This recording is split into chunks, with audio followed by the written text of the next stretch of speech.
Ruswa ishingiye ku gitsina mu by'ukuri ibaho muri iki gihugu cyacu.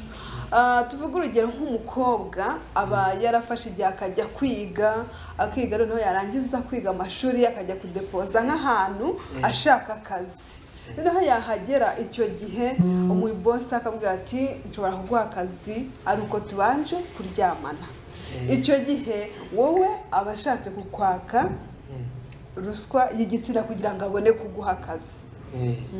Itabikoze arakakwima nyine, arakakwima. Hariho bose baba bameze gutyo. Ya nawe rero iyo uri umukobwa w'umwasama cyangwa iki wumva ibyo akubwiye akavuga ati kugira ngo nguhe akazi turyame ukemera. Kugira ngo rero ikintu gishire, ingamba zakorwa kugira ngo ruswa ishingiye ku gitsina irangire, nuko ubuyobozi bushinzwe gukumira iki cyaha cy'ihohoterwa bwashyiramo imbaraga, bugafata ingamba, bagashyiraho ibihano byo guhana abahohotewe abandi. Buriya hariya ntabwo ari ihohoterwa rishingiye ku gitsina, kuko umugabo n'umugore baba barashakanye nyine, byemewe n'amategeko cyangwa bitemewe n'amategeko, bizwi ko ari umugabo n'umugore.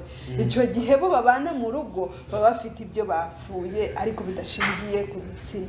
Uwarikorewe icyo namukorera cya mbere, namwegera nkamuhumuriza, nkamufasha kumva ko ibyamubayeho yabyakira, narangiza nkamugeza kwa muganga bakabasha gupima bakareba ko nta ndwara yanduye, ubundi nyine n'abaganga bakamugira inama bakamuhumuriza kugira ngo abashe kugira. Urebye bisa nkaho bingana muri iki gihe, kuko ngira ngo bazanyeho za sugar daddy na sugar mami. Urumva ko icyo gihe impande zose zirangana, ntabwo bavuga ngo ahangaha haruta ahangaha.